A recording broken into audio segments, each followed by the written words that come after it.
Good evening.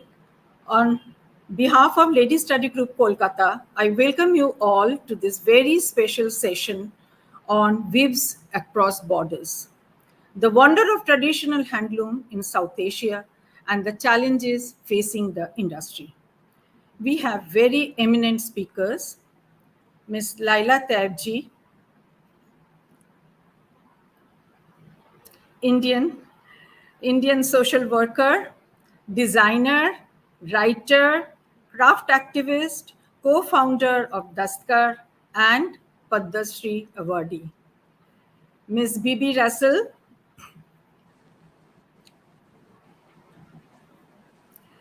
very well-known Bangladeshi fashion designer, former international model, UNESCO Artist for Peace, and Miss Sonali Dharmawardhena is yet to join. She will join in a few seconds. She is a Sri Lankan artist, and her work is an expression of art in batik, pioneer of batik designs in Sri Lanka. Now, we welcome you all to Ladies Study Group and thank you all for joining us. Members, please just wait, and Sonali is going to join us soon. Our own Malavika Banerjee, director of Kolkata Literary Meet and a partner at the Bailun store that promotes handwoven textiles, will engage in conversation with the eminent speakers. Now, thank you all for joining us. Now over to Malavika to take Thank you, the Shumita program Di. forward. Thank you, Shumita Di. We can wait for Sonali, ma'am, or I think the better option would be, since we have two other panelists with us, I don't think she would mind if we start the conversation, and when she enters, with your kind permission, whoever is speaking, I will just interrupt and introduce her to the conversation. I hope that's all right with you, Laila Di, Bibi Di. Absolutely. That's fine. Absolutely great. Yes. So the topic is about the wonder of the handloom and the handwoven and the handcrafted and the challenges that face this industry. Uh, Typically, this topic speaks about challenges. I'm going to start with the challenges. And typically, when we talk about the challenges, it is because we feel this industry is under threat from various forces of thriving industries elsewhere, in the ready-made, in the mill spun, in the power loom. But we are today in a unique situation where everybody is in the same crisis. The pandemic has been a great equalizer, and we all are facing different challenges in different industries. In that sense, I think handloom, which has always had some kind of a fight to fight, is in a better situation because they have survival skills. So I'm going to start with Laila Di, as we've decided to call you. What is your understanding of how this pandemic has affected livelihoods in the handloom, in the handicraft sector? And is there any sign of hope now that numbers have reduced in India and there is some return of retail? Well, I think the fortunate part of living in a very diverse economy, in a very diverse sort of cultural space, which South Asia does, is that you can always turn challenges into opportunities. You can actually see through disasters and come out in the end stronger and better to survive. As you say, COVID affected everybody. And I think the main impact on the craft sector was obviously that it hit them both economically and both lives and livelihoods, because most of them live in places where the medical facilities and all were very limited, so they were hit in that way, particularly in phase 2, and then they lost their livelihoods, their orders, their markets. But craftspeople are resilient people. And of course, I mean, we are particularly talking today about weavers. And the fortunate thing is that they do not require that much finance, investment, infrastructure to get back on their feet. Unlike a lot of other um, other sort of industries and things, they don't require very much, a large infrastructure. They don't require that much raw material because it's usually locally available and produced by them or their peer communities. They have the skills already in their hands and minds. So it's not that you have to train them to get back.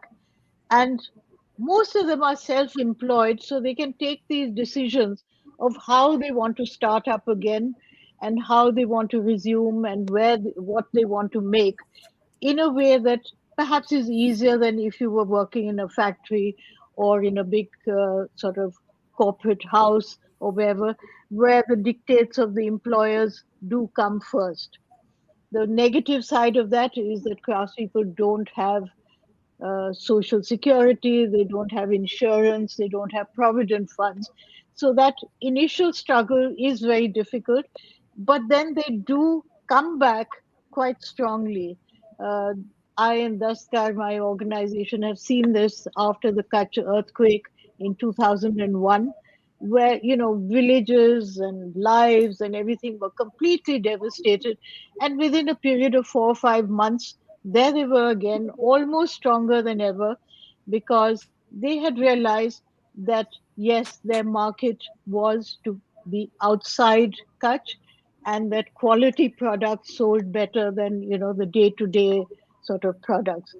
I think I'm seeing this again with sort of handloom weavers and with other craftspeople in India. And we are lucky in India to have a domestic market that people are sort of buying and selling. They're not totally dependent on international markets, where those sectors of craftspeople who have been making for export have been very badly hit because Western countries, a lot of them, stores closed down or sort of curtailed their orders. They got rejections, they got cancellations. In the domestic market, this hasn't happened. And because a lot of organizations as well as crafts communities themselves have gone online in the second year in 2021, 21. they have been able to have some sales going along. I'm glad to say that tomorrow the Dastkar Bazaar is starting again after Yes. quite several months of being closed.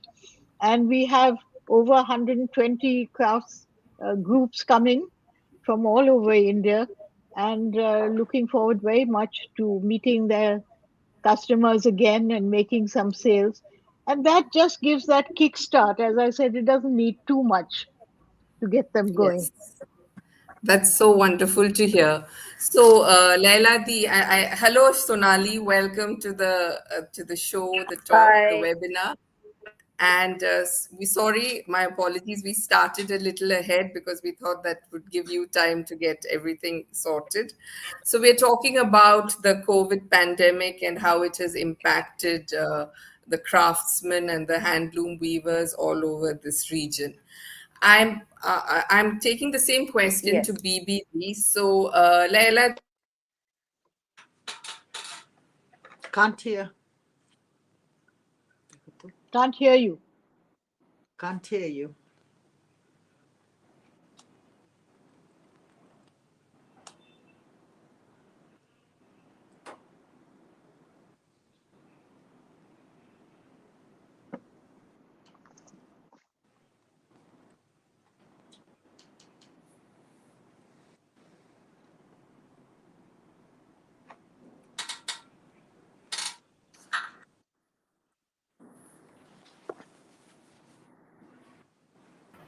Ye- Well, I think there is some network problem with Malavika's internet connections. So, Laila ji, you being the senior most over here, would you carry on with the conversation with So Yes. continue Okay. till So, well, Malavika I think what Malvika was saying was, I gave a little overview of the situation in India, and Bibi, it would be wonderful if you could tell us a little bit about how things are in Bangladesh. Thank you very much. It's more or less the same, but India is much bigger. Bangladesh is much smaller. But it was the most difficult time because, Bengal is full of natural disaster, but this was a big surprise. No one thought it will happen. For me, this pandemic taught me many things. And one of the difficult thing for me, because I usually spend whichever country I work 99.9% time in the villages. So I could not travel because of the health issue and thing. But the thing is, during this time, I'm talking about the weavers, then I will come back to other craftspeople because I work with everyone. Yeah. And as Laila ji said, weavers didn't had a market, but there was a communication gap, because people were staying at home. They had enough clothes. They didn't wanted to buy clothes, extra and want to spend extra money, because they only saved their money and bought the essential thing. And as you all know, Bangladesh, India, Sri Lanka, all this Southeast Asia, Central Asia, full of synthetic and all this product fabric. So they were buying something which is very easy to wash, don't need iron, go out and come back. But they didn't realize that natural fibers, I want to tell you here, I have never worked with synthetic or machine made. My 100% concentration is to uplift the weavers. I personally don't use even, power loom also. Everything I do is 100% handloom because, I haven't been able to save 1%. So I will go back to power loom. Then, unless I do 50% of the handloom, because people don't understand, like all other information is given. Power loom, same thing. If you do a jamdani in power loom and do in handloom, power loom is much less cost. So people are buying. So handloom, which Bengal is so famous for handloom, we made muslin long time ago. Now, you see, we are saying we make muslin. I don't say muslin. I say that raw silk or organza, because threads are all machine made. It's not like, muslin is like the same process, which one time they used to do like khadi. But what I did to save the craftspeople, you all know that I use a fabric which is a common man's fabric, gamcha, which is 100. You can find gamcha machine made, synthetic, but gamcha weavers, in India also, every state they have. You go to Vietnam, Cambodia, all these places. So I started doing a range of things with gamcha because every area they can do gamcha. So I made a solidarity bundle explaining what the weavers are going through, which is like young generation when they go out, instead of using a leather bag or thing, they use like a jhola or a bag inside a scarf like this with a mask, which is 100% cotton, handmade, and a little purse. And they can come back and wash. And actually, I saved my work and this, but explaining, because like now we are conscious about eating non-chemical fruits and vegetables, young generation and people. Bangladesh, of course, I respect so much Laila ji, what she has contributed. India is a big market and her things is absolutely out of the world. I also try to make a market in Bangladesh. Of course, I export outside, but all this, and I saved. Another thing, this pandemic taught us not to be so inhuman. respect the dignity of the people. Yes, we buy fast fashion. I do absolutely slow fashion. I make sure, even when I work in India, other country, make sure they don't use those chemicals which pollute the Yes, BBD, we are area. coming back to slow fashion as a particular segment Okay, of okay. this at length. But So, pandemic is for me all this time I'm in this work. BBD, can It you was just the be a most little difficult. louder? Yeah, your voice is Can a you hear little me? soft. Yes, I can, but apparently some people can't. So, yes, Okay. So yes. I think that this was the most difficult time for everyone. I think every profession, but this was the most difficult time for the weavers because they are sitting at home. They cannot come to the big city. Though the situation is a little bit better, first time we don't have lockdown in Bangladesh. So hopefully people will get a better market, and I'm sure people will appreciate natural thing, because I don't want to talk about synthetic or machine made because I have never done any design with that. Thank you very much. Thank you. We'll be back to you with the specific topic of slow fashion. I'm sorry, I kind of got hung. We are in Oh, four no, it's cities in okay. three It's okay. countries. Yeah, It's so there fine. was. I hope we get along smoothly from now. Sonali, what is the story in Sri Lanka? When we spoke, while preparing for this, you mentioned that a lot of women work on batik, and how has that story panned out during this pandemic? And has retail been affected? Is your market more export oriented? How has that worked out for you? Your mic is not on, Sonali. My mic is not on. Yeah, Okay, yeah. let's Unmute see. it, Sonali. Yeah, now you're fine. Yes, we can hear Yes. you. So actually, what happened was first I have to apologize. I'm at my service provider's place, so I'm actually wearing a mask. I have because I'm not in my locality. Um, how did the pandemic affect us? In many ways, and right now it's heightened again. So it means thinking again, recreating again, reinventing the wheel again. Like I said, the people who work for me are essentially women.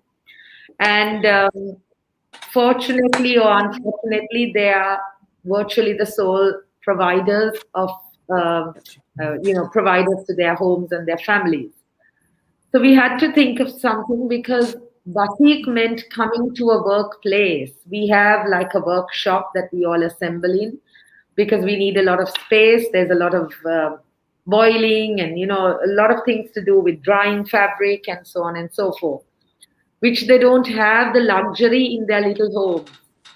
So when we went into this situation that I had to say, wait at home, I was able to offer living space in the workshop, fortunately, for a few who are able to stay on.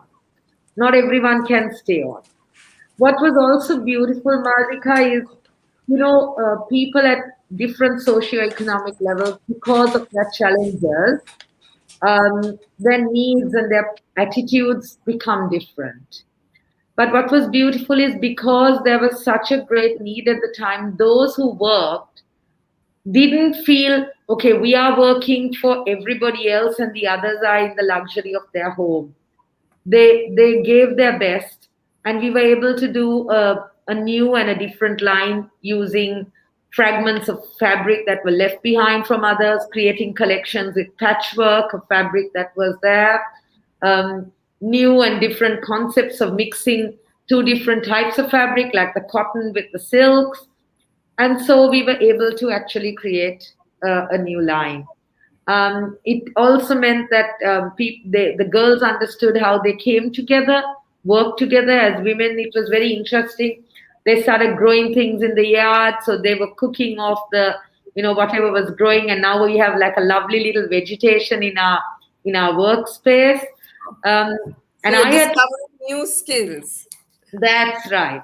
And then I had to look at selling online. Now, I'm not a very tech savvy person, and we have actually collaborated with other stores that actually sell our brand, and we developed a lot of work online, and we felt so grateful that that worked as well. Besides this, I know that the others are also doing homeware, but one of the key areas, because I actually call myself a artist rather than a designer. So one area that we also had work coming in, when you do natural products, like because of the revival, because of the understanding, people are valuing it for far more than just only fashion. So we're doing hotels, we're doing panels that are bought as, art form.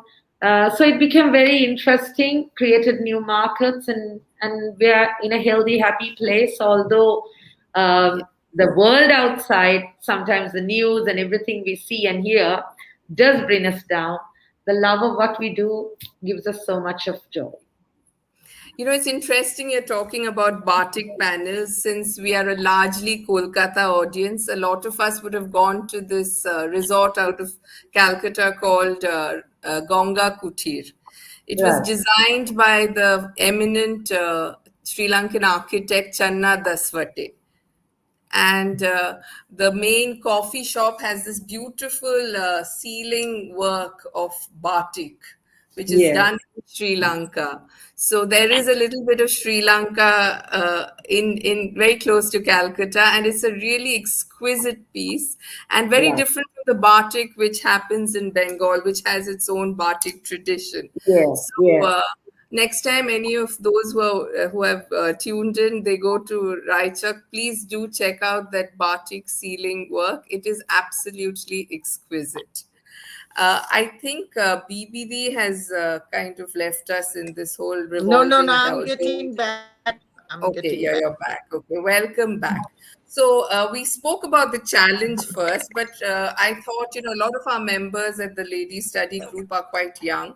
So perhaps walking them and talking them through the wonders of all that you three ladies have done might merit a few minutes. So, BBD, can you hear me? Can you hear me? Am I audible? Laila Di, am I audible? Okay. But So, there seems to be some activity going on in Bibi okay, so I'll Russell's start place. the question with Sonali then. Yes. Batik has a handprint which goes across Southeast Asia, and it takes on a different thing in Indonesia. There is batik all across the other parts of. When you go to Vientiane, there's a different kind of batik. In Yes. Sri Lanka, there's a different expression of this art. So, can you talk about your tryst with this, with batik, and how you see it as a fashion, as a fashion tool, as well as something which is a part of art, as you see yourself as an artist? If you could just give us a brief overview. For sure. So actually, if I was to tell you very honestly how I got into it, that will explain why my work in batik changed. If I may say, actually, what the norm of the industry was. Traditionally, the Sri Lankan batik is always traced. You have a design, a motif, and it is traced. And this tracing is followed with wax. Thank you. And then, so you have a repetitive, although there is an inherent difference in each piece because of the cracks, there was a repetitive sameness in it. Being nurtured as an artist, one of the things that I was always encouraged not to do was to follow a sameness. So, in that free spiritedness, when I would see some of these things, I used to look at it and think, oh my God, I don't want to do this. I married into a batik family, and then I was gifted a sari, which was what would I say, very traditional, probably very beautiful by those who valued that aspect of it. Yes. Uh, but I didn't know how to react. I had to tell my husband very quietly, I don't think I want to wear that sari. And then he said, That why? has happened in many of those, in the families and lives of many of those who are listening in. Yes. Yes. So anyway, long story short, My father-in-law was a very famous batik artist. His work is displayed in the Smithsonian Museum and so on and so forth. But I learned to do a memorial for him. I learned the craft so that I would be able to do something as a memorial, because he had 5 sons, none of whom was doing the art. And in so doing, I realized I cannot do the tracing work. And I thought it was important that that becomes a canvas of my expression. And there became my absolute love story with it as a medium. So I would work initially with very specific motives, Malvika. Like I would go with things that were safe. Like if I took a floral motif, I would make it look like a real floral motif. So you really worked hard at achieving that perfection in that. Now that I've grown in it and I know what I can do with it, I'm able to be the free spirited artist I am. So my preference would be more the abstract that I work with, but I still do love the labor that I take in doing the specifics. So much so that I'm actually very grateful that I was recognized by a European group for having been one of the game changers in my nation, that I changed the whole look of batik. There have been very famous people in the industry, much probably people who have grown with it, who know the industry so much more than I. And this is some motivation for anyone who's listening with any craft, with even, if you're cooking something. Fools rush in where angels fear to tread. So I would just go into it without, knowing what I was doing, using different tools, and that really changed. And I initially felt a little, what would I say, offended when I saw people copy what I did. But now I celebrate it because I think I obviously did something right. So yeah, I feel that as women, this is something that I need to share, that you need to do with whatever comes your way, whether it is something you're cooking or whether it's something you're sewing, or what you do. And when you're passionate and you do it with a lot of love, the results are obvious. Beautiful. So it's good to be foolish when you're artistic and creative, because that can lead to something very beautiful. Yes. Great. Yes. Now we have BBD back with us. You're on mute, BBD. So Laila, I'll just finish the Gamcha story before coming to the diverse Indian canvas. So BBD, welcome back. I'm in mute. And you're now fine. We can hear you. No, can you hear? That's fine. You can't hear me? Yes, we can hear you. We can hear Can you. hear you. Yes, Okay. yes. So, Okay. BBD, just wanted. Can you ask the question again? Sorry. Yes. So, BBD, I just wanted to ask you about the journey you've taken as somebody who's been a practitioner. Oh dear, my voice just gets her camera off. Anyway, Laila, the connection is very bad. It's breaking. Okay, so Laila, I'll come to you so that she can just manage her connections for another couple of minutes. So Dastkar, now that's an umbrella of many segments. Sorry, Malavika, can't hear you. And BBD, I'm talking to Laila, so I'll come to you later. So how did you engage? You've been born to a family that was an integral part of the freedom movement. I'm imagining that there is a lot of that with you. But what brought about Dastkar? Well, I mean, there are two bits to the story. There's my own entry into crafts, which came from, nothing was planned. Nothing is ever planned in my life. It all happens sort of very accidentally. And I came back from studying art in Japan, thinking I was going to be an artist with a capital A, but also wanting to earn my own living. At the back. And can you hear me? Yes. So I set up in a little Barsati in Defense Colony, and I had to pay my rent and my bread and butter. So I started doing design assignments, interiors, graphics, uh, clothes, work for the theater and film. Uh, at that time, being a designer gave you a lot of freedom because it was a fairly unknown profession and it wasn't as specialized as it is today.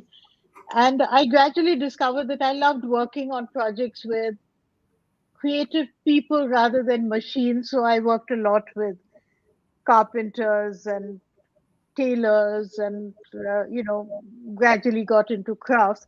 And then I got this wonderful assignment in Kutch where I went as visiting designer to Kutch for 6 months.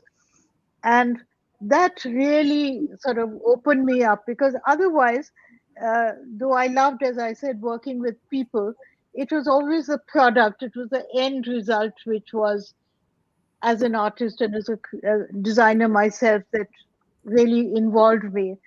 And working with craftspeople in Kutch who at that time had not really encountered someone like me coming from outside and working with them. They were mainly making things for themselves and their own peer groups.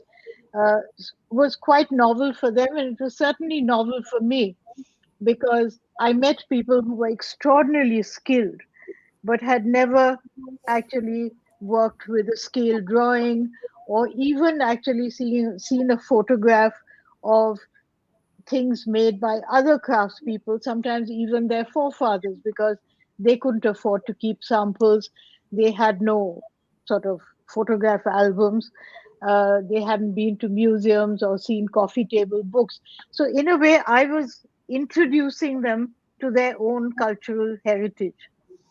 But in order to get them back on that and to convert what they were making for themselves into something which was suitable for an urban consumer was a challenge. And I realized it needed a lot of sensitivity and that it wasn't something that could happen very fast. And also, unless you could convince them that craft was a viable occupation, and it was very difficult to convince them that it could be anything more than something that they did in the evenings as part of their building a dowry for their daughters or decorating their homes. And that 6 months that I spent in Kutch really, for me, made me realize you have to work on redesigning craftspeople's lives before you talk about redesigning products. And that it is a partnership. There has to be dialogue, there has to be a mutual sharing and learning. And I came back to Delhi and plunged into the most commercial job you could imagine as sort of designer merchandiser for the Taj group of hotels. And I realized that I really couldn't order from the craftspeople that I'd worked with because the time periods were so long, because they did not have the money to invest in raw material for the order. And the Taj was pretty adamant that, you know, they would pay when they got their orders. And that really was the nucleus of Dastkar. I started talking about the fact that we have these millions of craftspeople in India, extraordinarily skilled but marginalized. We have a growing consumer base in the cities where people have now spending power and want to wear nice things, have attractive homes, and the two never meet. And talking about that, I encountered 4 or 5 other like minded people, and that was really the genesis of Daskar. And there were 5 of us. We all came from different disciplines. One was a women's activist, somebody else had worked in Bangladesh actually um, after Bangladeshi independence and helped in setting up ASAG and various other craft organizations. Someone was working with government. And somehow all these synergies came together and each of us had something to contribute. And I think that's what resulted in Daskar being a very holistic organization where we offer a basket of services because that's what craftspeople need. You know, they may have a wonderful skill, but they don't know what to make with it for the metro market. They may have Yes. a wonderful product, but they don't know where to buy or they don't have the money to buy the raw material. So they need access to finance. They don't have access to a market. So, you create a platform for them. They don't know about the government schemes that exist for the craft sector, so you network. So there's many things like that, and then of course you have to act as a policy advocate too, because you have to alter the thinking of the bureaucracy, of We'll come politicians, to of the that as media. a separate, Yeah. yes, that's a So story in I itself. think that all of us sort of brought these different threads together, and whatever little success we've had is because I think of, as I said, that it's several people putting in their inputs and being able to offer a package to craftspeople. Uh, and I think craftspeople appreciate that. Yes, and so do we. We wear wonderful saris and scarves and feel good about ourselves. So we have a lot to thank you for. I remember my sons have even played with Dastkar toys as little boys, Mm, those little yeah, tigers and yeah. fancy lions with, wonderfully colored mane. So we have a lot to thank that group of five for. Um, Thank you. Yes. Since BBD is still having problems, and you spoke about, intervention as by way of design, by way of logistics, which helps to then connect Mm, a designer, yeah. sorry, a craftsperson to a designer or a retailer Mm, and create an ecosystem where everyone benefits. Now, the raging controversy right now is one of our biggest labels. I can see Laila Di mm, knows which way I'm going. Sabyasachi has tied up with H&M, one of the biggest mm, retailers, a retail chain, I think the second largest in the world. And he used digital prints of traditional handmade block prints, and it was a sellout. And it was an opportunity you felt. So I'm reading out from the letter which you wrote to him alongside some others. This was an incredible opportunity to position India's design and craftsmanship on the global map, to have become the torchbearers of what regenerative economies look like, apart from the many global stores, stalls, and shelves boasting sold out signs. Imagine the sheer potential of this story had it only said handmade in India, supporting millions of jobs, equity, and sustainable growth in communities that need it most. So, there's this wonderful story of an Indian designer selling out his wares in one of the greatest retail chains of the world. And there is the story, which is the lost opportunity of showcasing the wonder of Indian handmade, handloom, handicraft to the world. So, why is there always this chasm between these two? And can you talk us through why you are happy at one level and disappointed at another? Yeah, well, I mean, Sabyasachi is a designer, he's a business person, he has a right to his own decisions, he doesn't really owe us anything. My issue is that, uh, you know, realistically speaking, the Indian craft sector is huge, but it's made up on lots of little pockets of communities. They don't all make the same thing.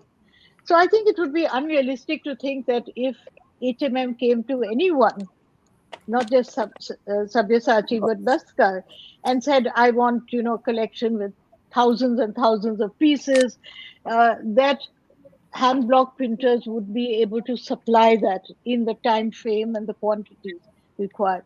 But my question is that, okay, so if you're saying that we can't do hand block and we are going to do an Indian look but do it in other materials and by digitized means, why did he have to take the signature and stamp of Sanganer and Kalamkari? Why couldn't he develop a very Indian looking collection based on the inspiration that we have in our architecture, in our language, in our color stories, in our sculpture and inlay and stone carving?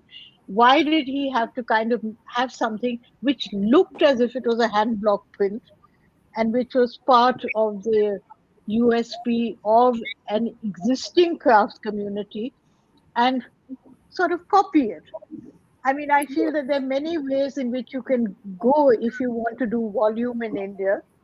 And there's no, and his justification of saying that, well, when people buy this digitized print, they will become addicted to it and then they'll begin asking for the authentic thing.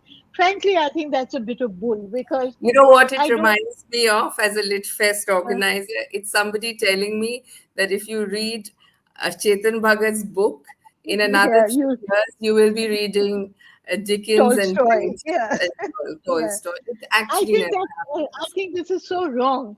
And I think it's not necessary really for him to have done it. He has enough creativity and talent to produce his own thing. I mean, just look at, say, someone like Sanjay Garg or Bapa Biswas.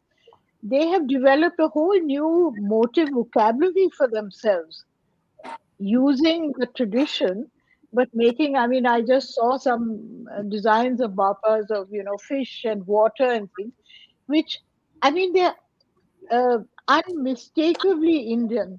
They're so rooted. In fact, I'd even say that they were rooted in Bengal, but they're not a rip-off of some print which belongs to another tradition.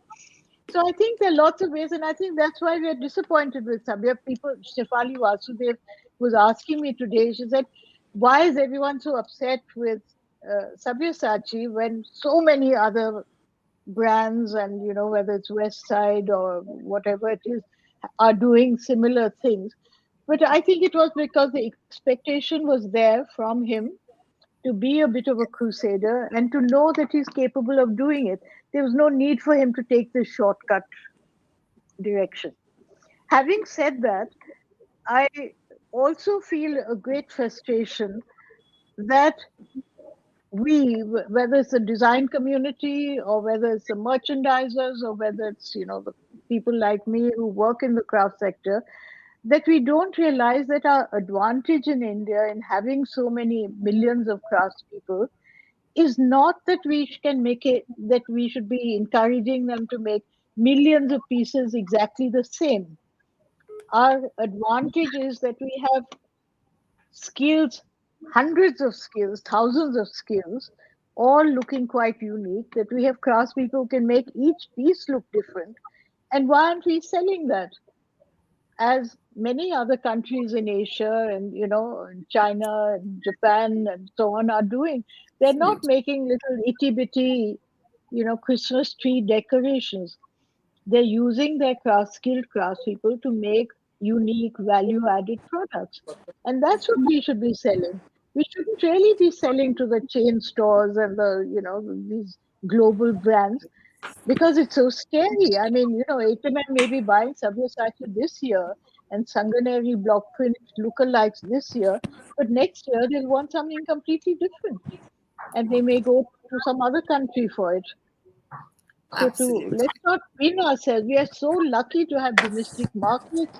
We are so lucky to have craftspeople who can make really fabulous pieces for the international market and discriminating buyers.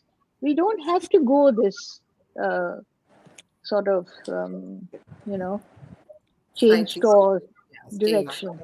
this mass market food.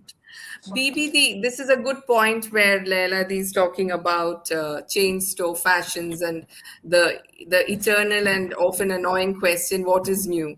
So, you mentioned slow fashion. So, can you talk us through the concept of slow fashion and how it is important to a region like ours, where a lot of our artisans want to showcase what is traditional and timeless and not what is the latest thing. So, how do you define slow fashion in the terms of today and some of the compulsions that come with our consumption patterns now? But you know that anything you do, especially Bangladesh is second largest in garments, but you see how many pollution they do. Did you see it? I was in World Economic Forum. I saw a film. You cannot imagine slow fashion, sustainability, and development. I don't do anything without sustainability. And I was listening to, I didn't know why my Wi-Fi was disturbing. I had a big program in London, but it was fine.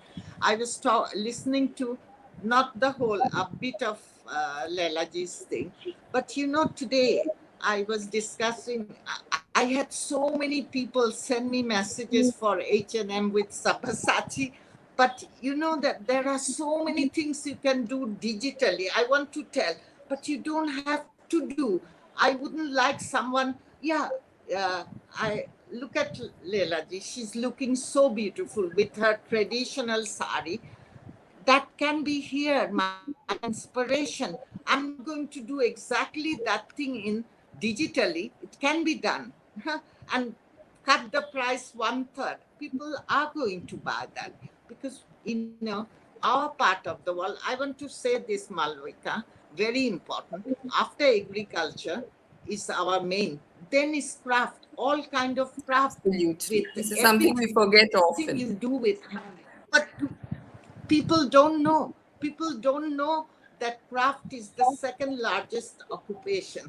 So many people can come out of poverty with dignity. Slow fashion today is so important. Look what happened in pandemic. Environment friendly, we are making pollution. We don't care about that. Slow fashion is something, you do something, you dye, you weave, you do spinning, everything. But there is every step there is empowerment, work. And another thing, because there is expertise, I mean, I have great respect for Laila Ji, but if we, general people, when they think, like I'm wearing a gamcha scarf, they think just the weaver is making it. But they don't understand there is how many steps, minimum 7. If you buy a handmade thing, you are saving the whole family. Family is involved, for every step. This is something. Slow fashion, connect with sustainability. You give the thing awareness. You don't make pollution. I mean, when I saw this digitally printing, because I work in India so much, I mean, I couldn't believe it that there are so many things. I studied in Europe. If I want to do digital, I will have so many ideas. I'm not giving our main motives in digital. But this is a market killing the craft. I am wearing a rickshaw thing. I want to tell Malvita. I started because rickshaw art is such a beautiful art. They made me inspired. But now everything is coming digitally. So an artist is doing this. Can you imagine with that thing? And you are making digitally, instead of selling 1,000 rupees, you are selling for 200, but people are buying. So I think in our education and health is the backbone of the country. I think we have to get in education, educate people. What is handmade? What is that? What is fast weave? I don't think I can do million for one design. No, it's not possible. Laila ji, I want to tell you my first order when I came back, and it was in France, very big, Europe, Swiss. That's the first time I could uplift thousands of people. And they wanted one dress, 50,000 piece. And I did, if I knew that, I would have made a very simple, but it's a flowing summer dress. So what I want, so people who made that fabric, with all the help with Grameen, Professor, Abid Bhai Brak, every people are involved. When I wanted to make that fabric, the people who made that fabric, they said, we can do lakhs of meters. I said, you can't do it. Don't you want to help another weaver? Next village, next village. I have to do exactly that. And I learned how to do difficult. I took the order. I worked day and night. Then I took 6 months out from the market, and then I organized. Same thing like this. They can weave, but make them understand, please, don't you want another weavers to come out of poverty? But you say you can do it, but you can't do it. So the quantity which is the big problem. That's why the other side, fast fashion, are taking the market. But we can do it. But it takes time because we have so much population. I'm not even first step on the ladder, but I'm organizing. Make sure the same color, same design, do in one village, another village, because Bengal is all the village like this. So for me, first, slow fashion is a sustainable and it's linked with development, because I don't do anything which is not linked with development, sustainability, long run. I'm sure we all want health and education, but making them realize that, making them show the world they have magical fingers, instead of put your hand and they give 5-10 rupees and you put your hand, but you have to give them confidence. Slow fashion is Yeah. everything for me. Everything. That's so wonderful. So I want to take that question to Sonali. So she's talking about how one design can be, the challenge of volume can be handled by a greater involvement of a greater pool of craftspeople. Now, when it comes to the store, let's talk about the other end of the conversation, the consumer, the buyer.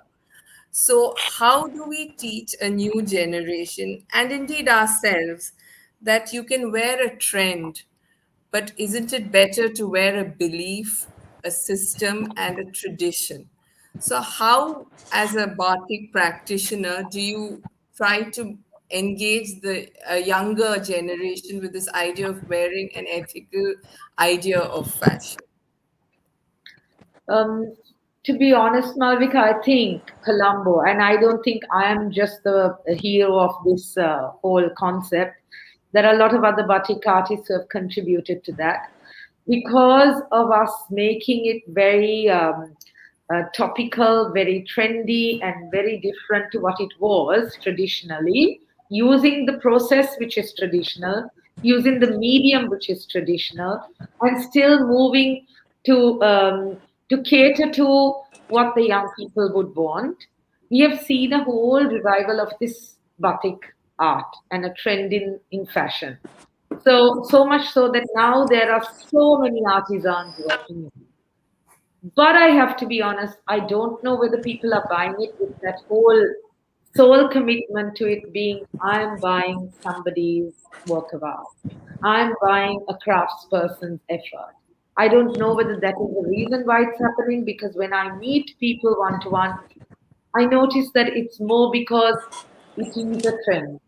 So I think the challenge for people like us is, like Leila ji said, we have to educate the craftsperson that they will always up their craft. That you don't stay with something because it's successful, because it's working, but you keep challenging yourself to do something that is completely, different each time.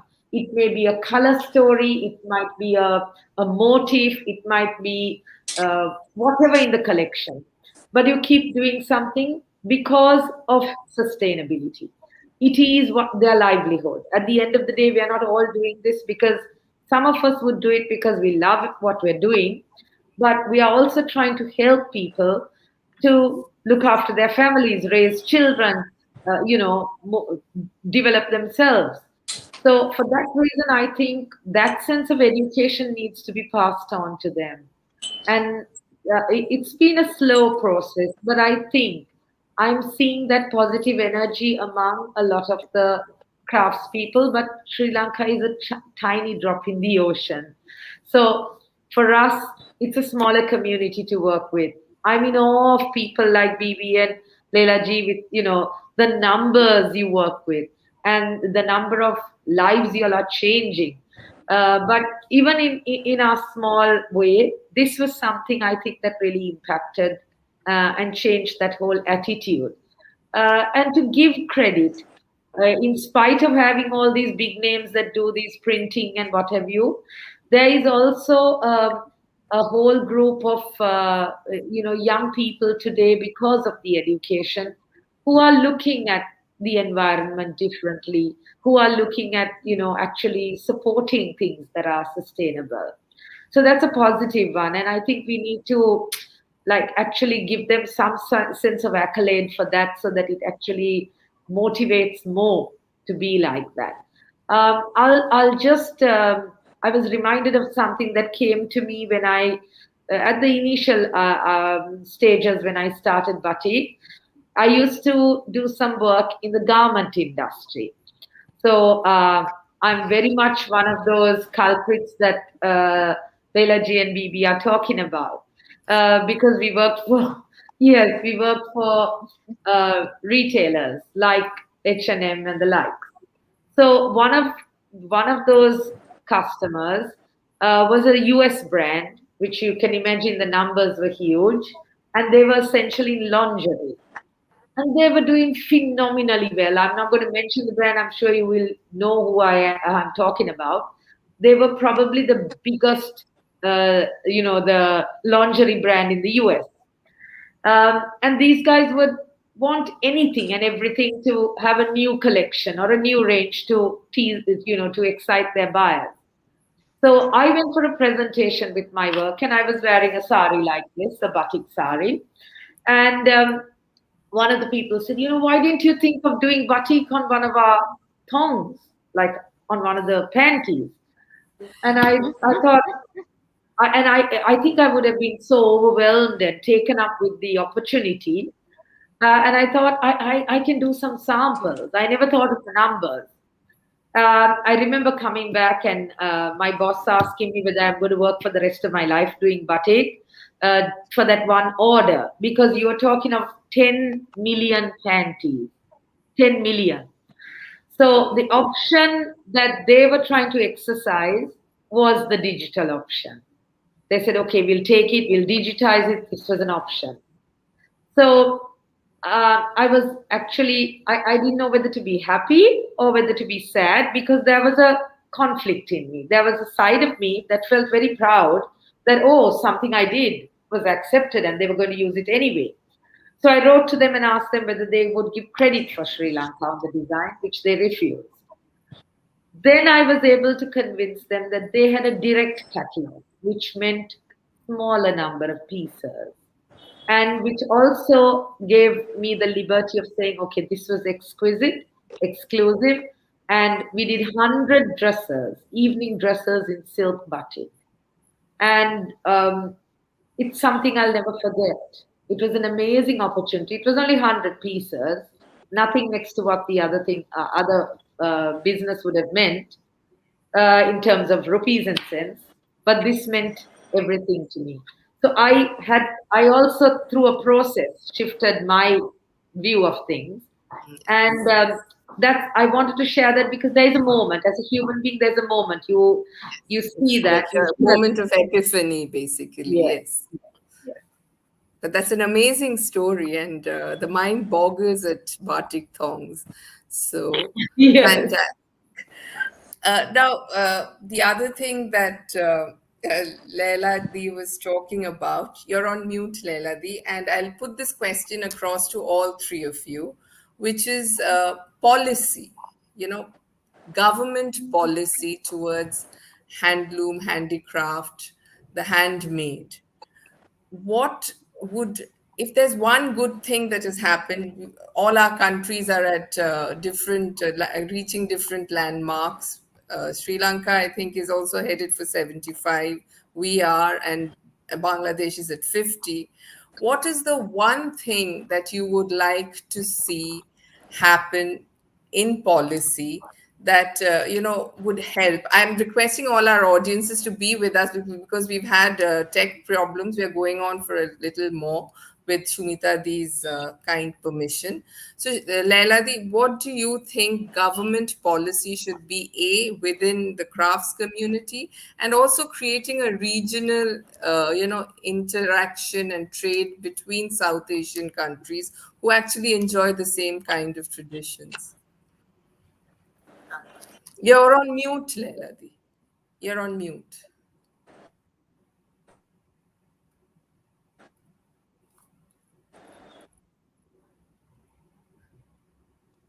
Okay. Yes. Well, I'm probably going to make some people a little annoyed because many of us think that the strength of Indian craft is that it is culture and aesthetic. And when it's competing with industry, we should hang on to that flag. And yes, of course, we must. But as far as government policy goes, I think they sometimes use that as a way not to support us in the way that they do other economic activities. So I would say to government that start looking at craft as an economic activity. As Bibi said, and we say all the time, we are the second largest employment sector, and we don't get anywhere near the kind of investment in the plans, in the budget, as this sector deserves, because there's an assumption, oh, craft is always there, it's been there for 5,000 years, it will continue, it's a primitive activity, needs to be subsidized and kept as a kind of touristy attraction until these people rejoin the industrial mainstream.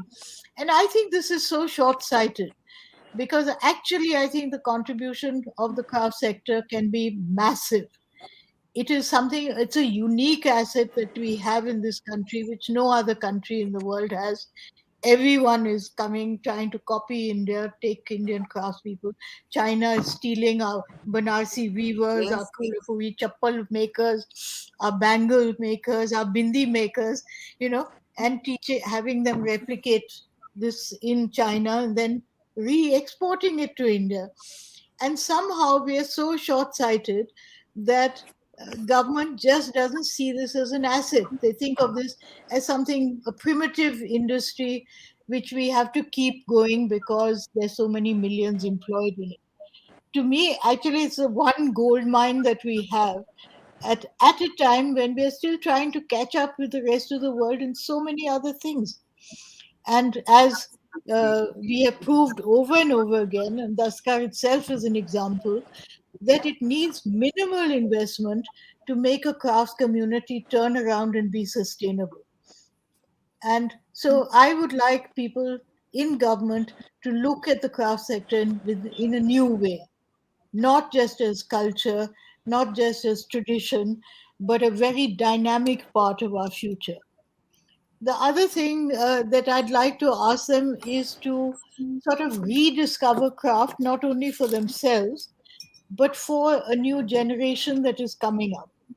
Because I think there are lots of people who are coming out of small towns in India, going into higher education, whether it's in the IITs or the IIMs or even the design schools, who have no idea of the wealth of different craft that lies in different pockets in India, and would be a wonderful starting point for careers for themselves. I know that every time I do a talk at the National Institute of Fashion Technology or Pearl Academy or any of these places, when I walk in and they see this gray-haired lady in a sari and they say, "Oh God, this is going to be very boring," she's going to talk about I don't know handicrafts. about that. And then when I flash pictures on the screen of the different textiles of India, the different skills, the different materials, then their eyes begin to glint. And because they do see that, wow, what fun it would be to work with this. And as a creative young designer, what you could do with this if you had that opportunity. So I do think that we need to promote and sell craft very differently, and we need to have a whole campaign, I think, to project it as a wonder rather than as something rather sad. And I think we have to get away from these sad stories Yeah. about old weavers dying because they don't have orders. I mean, stop the stories, give them the orders. So I think these are two requests. Look at it as an economic asset and invest in it just as you do in other areas of the economy. Give them the means to buy raw material, to improve their technology, to have young people go in and study more ergonomic ways of working. You know, you don't have to do dhokra on a kind of coal furnace which gives you TB, for instance. You can have innovation happening there. So it's not a question of chucking out one skill and replacing it with another. It's looking at the skill and seeing how you can upgrade and value add it. So I do think there's a lot for government, but I also think that all of us, I don't know what the situation in Bangladesh and Sri Lanka is, but certainly in India, I think we've been a little passive all these years and expected government to take these initiatives. I think one of the good things of government for the last 20 years at least not having been very hands on in the craft sector is that so many young craftspeople have taught themselves skills of entrepreneurship, of online, digital merchandising, even of design and product development, and seen that actually by doing just a little, they can make it a career and a profession which is viable, which otherwise the general belief about 20 years ago was that, oh, there's no point, letting my children go into the craft sector because it's not a future. Yes. So that is that a challenge in Bangladesh as well? BBD, can you hear me?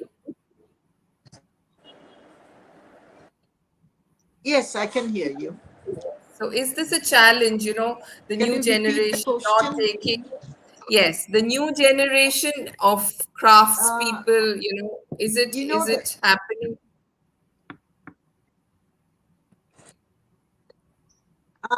yes, The I'm back 1994. Still now, I make sure the next generation of craftspeople, they have basic education. They don't have to be a master's. See that they are not, their hand is not with the middleman.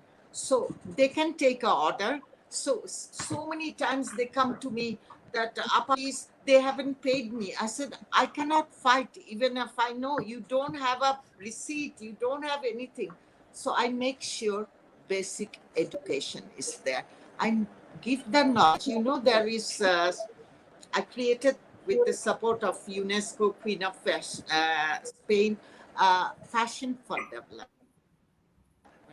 Fashion can make social, economical development. Today's world, living in 21st century, I used to travel a lot, even in Bangladesh. I grew up in Europe, so sometimes it's hot and everything. I can stay without eating, maybe 2 days. I need a piece of cloth to cover our pride. With that, you make development. That I make sure everyone understand. You cannot travel naked. You have to have a piece. I have 5 rupees, I buy with. You have 20, you buy. And fashion is a culture, fashion is a sustainability. Absolutely. And I want to, you ask me what is the problem of Bangladesh, India, big problem is activity, information gap. I can send my collection or whatever it is easily to France, Italy, London. But we have the same way, the same thing. It is impossible to send things. There are to India, to Sri Lanka. There is so many rules and regulation. See, if Laila open her, I think again she's having problems. So where she stopped was that you know when I in the late 80s and 90s there was this South Asian regional cooperation, and there was this hope that this would be an economic bloc that would have free and easy dealings with each other by way of trade. So Sonali, how easy or hard is it for you to export to India, or for Indian designers to bring their wares to Sri Lanka? For instance, can a Dastkar exhibition take place in Colombo? I think for Indian designers, or for that matter, Crafts Bangladeshi people, or let's craft say. people, it is very easy in Sri Lanka, because you will also see that through the number of people who have made it their second home. But it is very difficult for a Sri Lankan to sell in India. I have actually experienced that. And I have actually resigned myself to the idea that possibly because there is so much of craft in India, that the government is trying to encourage that it remains among the communities there. But Sri Lanka, for that matter, is completely different.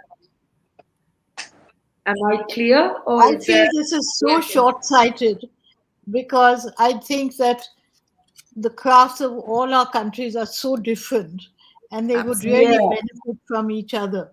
For years, Dastkar used to have a Bangladesh fair once a year with craftspeople coming, bringing their saris and so on.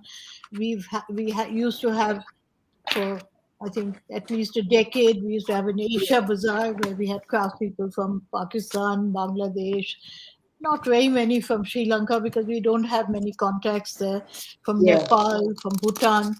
But now it has become so difficult and the Yeah. taxes are so punitive So, yes, that the products are quite unsaleable, Yes. which is obviously the object of the government to make them so yeah, expensive that they yeah, are not yeah, competitive with Indian crafts products. But I think it's a very self defeating thing. I think yes. we I all think have a it's lot to true. learn from each other, and actually each has a very distinctive look. Of I think course, the of course. competition in India for craftspeople is not from our fellow craftspeople in South Asia, but really from the shopping malls and the brands. Mm, Absolutely. yeah, Very true. So, I, Sonali, to just wrap things up about Sri Lanka, we have seen they have stores like Barefoot and Paradise Road and lovely places to shop, home design. How much does non-apparel contribute to the story of Sri Lankan handicraft and handloom? actually, I think a fair bit because if you look at handloom industry itself, it's a lot to do with the non-fashion part rather than being other way around. Furnishing is huge, and because it's a one thing is tourist destination, the number of hotels we have, and so on and so forth. That it has always been more handloom that featured in it as a Sri Lankan handicraft than batik did. Batik actually featured once initially years ago with Ina de Silva's work. So And Ina de Silva's work is the work in Ganga Kuchit. Thank you. that's right, right. So actually, Ina de Silva did Bentota Beach But I, Hotel, sorry. and in reviving, sorry, Bibi, in reviving and in restoration of that hotel, um, if I can say this, I did 267 batik panels on the ceiling of Bentota Beach Hotel. So it's something you can see. But yes, coming back to the question, so I think the handicraft, that part of it would work more than in fashion, would be in the home industry. But now, in the last 10 years, fashion has been a big, what would I say, player. And so there's a paradigm shift. Okay, that's great. Since we have heard comparatively less from BBD, I'll end with an audience question to you, which is quite a predictable one. You were born in Bangladesh and brought up in the UK. How did you blend the sensibilities of the East and West?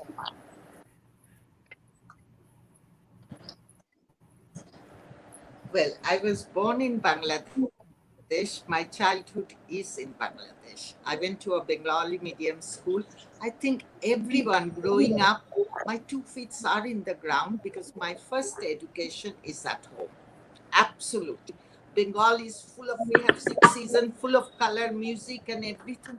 You know, the village people, weavers, gamcha weavers, and all these people made me have this dream. I think that you have to dream and you have to go for your dream. Today, I am doing my dream. I came back. The people who made my dream come true, I'm trying to make their come true. Because anything, you go to France, you go to Italy, they know their culture. I mean, I don't know any Italian who doesn't know their own language. But French, when they see each other, they speak their own language. They know their food. They know their thing. We have to learn our culture, our heritage. What is Bengal? I mean, Lelaji, you are sitting in India. Can you imagine? I worked a lot in India. India is a gold mine for anyone who is creative. I think everyone is creative, you know. So every state has something. Bengal is much smaller, but we have our own handwriting. Today we cannot save craft copy. I mean, I worked in India. I know everything how to do Gadwal to Kota Doria. You will never see I'm copying that. That inspired me. Everyone should have their handwriting. You know, my favorite designer, I respect, I learn a lot from him, Isimiaki. You don't have to show his name, you know. I can tell that is, so you have to have your identity. When you read Tagore, when you read Nazrul, you know what are that. And Sonali knows, I worked 14 years in. I love their batik. You know, Buddha is the one inspired me, but I will never copy that. Every time I go, she knows, I look at it, but I come with my originality, what is Bengalis, and at least I have a market worldwide and think this is the respect. And as I told you, today's young generation, you learn in your home first. I had a wonderful parents. Being in Bangladesh, I knew the greater India history. My parents made me understand music, art, everything. So when I went to Europe, I polished myself. I went to a very good college. I learned the grammar of fashion. You know, if you know how to write, Malvika, if you know the grammar of Bangla, English, or Hindi, you don't need a gold pen or a Mont Blanc. You can write. So I learned that. So I'm using that to doing my diversified fashion, and you will see I do ready to wear. I mean, could you imagine till today, my bestseller is my gamcha. I make so many things, other things, and I make young generation. You know, they think if they're handloom, khadi, they want to be, you know, politician or this. I made them that, yes, I never changed traditional way of weaving, but I change in color, change it, not too many things, but I make my clothes very modern with the respect of the craftspeople. So, you know, I learn in Europe, there is so many things to learn, but I blend it. But I'm using, they know I would come back, and I am absolutely using 100%. I have never done anything which is not handmade or natural. I don't do man-made fabric. People surprised because my final year work is in British Archive. I can do chiffon synthetic much easier. But I dream nothing I want to sell for my dream. I had this dream. You know, maybe I don't make money, my mental satisfaction is there. I'm loved by the village people. They are my strength, they are my everything. So I came back because the people who made my dream come true, to make sure their dream, I can at least go first step. Thank you, Malvika. Thank you so much. That's a beautiful, beautiful way to end, because I think you're all dreamers at I one level, and you're just also want to tell one interpreting thing. dreams of others. Yes, sure. Just one thing. Yes, As I Bibi. work different part of India, I love when I work in Rajasthan or Telangana. I don't feel that. I first thing I tell them, you know, for you, I am yours. You know, I love them. I hold them very. I have learned so many things because you have to think. Today, people say I'm expert in hand. I didn't go to Europe to study that. My qualification is absolutely a fashion designer. All this recognition I got for my handloom work, credit goes to all the craftspeople and weavers in the world. They taught me. people say they are uneducated. They made me have fellow from London Art University for my work, handloom. So can you imagine what they are? My salute to all the craftspeople in the world. Outstanding, wonderful. And I think that is eventually the last word, because they are the heroes and heroines of this story of craft and handloom and the handmade in general. So thank you all of you for bearing with a few tech glitches, but it's been a wonderful talk and a very educative one for me. And I'll hand over to Shumita Di now. Thank you so much. Shumita Di, you're on mute. Yes. Now you're fine. Yes. I'm fine. Yeah.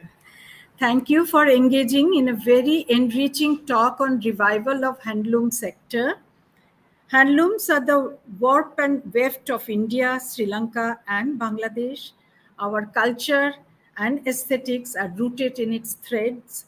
Each fabric tells a story, the raw material, motif, design, rooted in the landscape and community.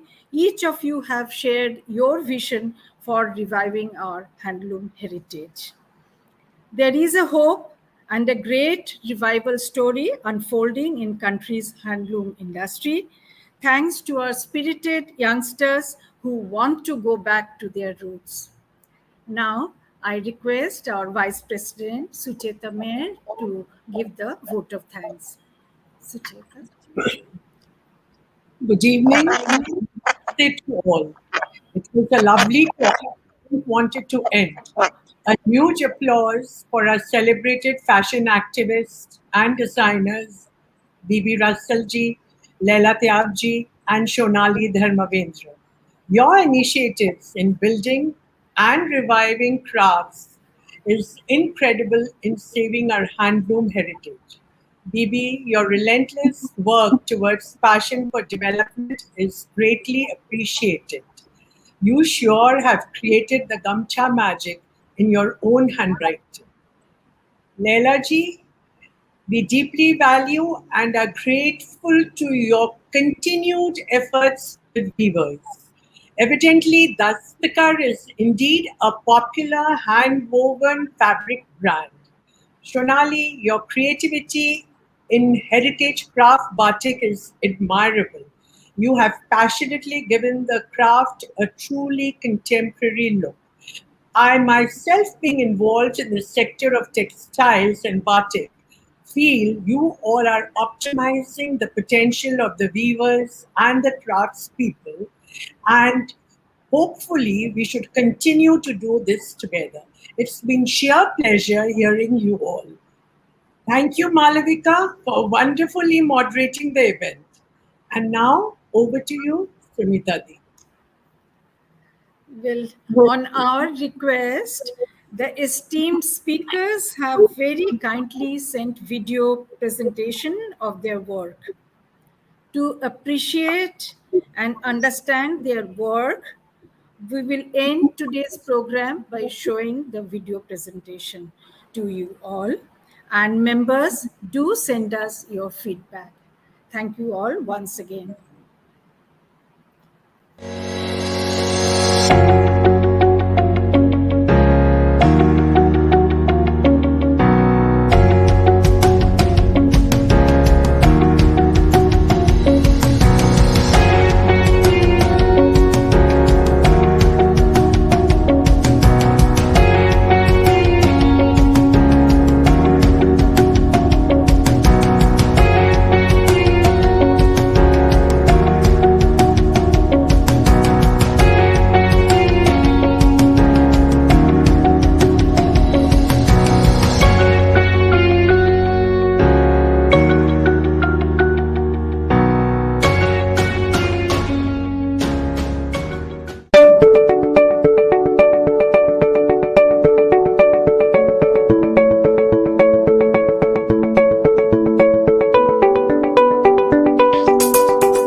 work with my artisans, burning my hands, and but I enjoy it. I'm passionate about what I do.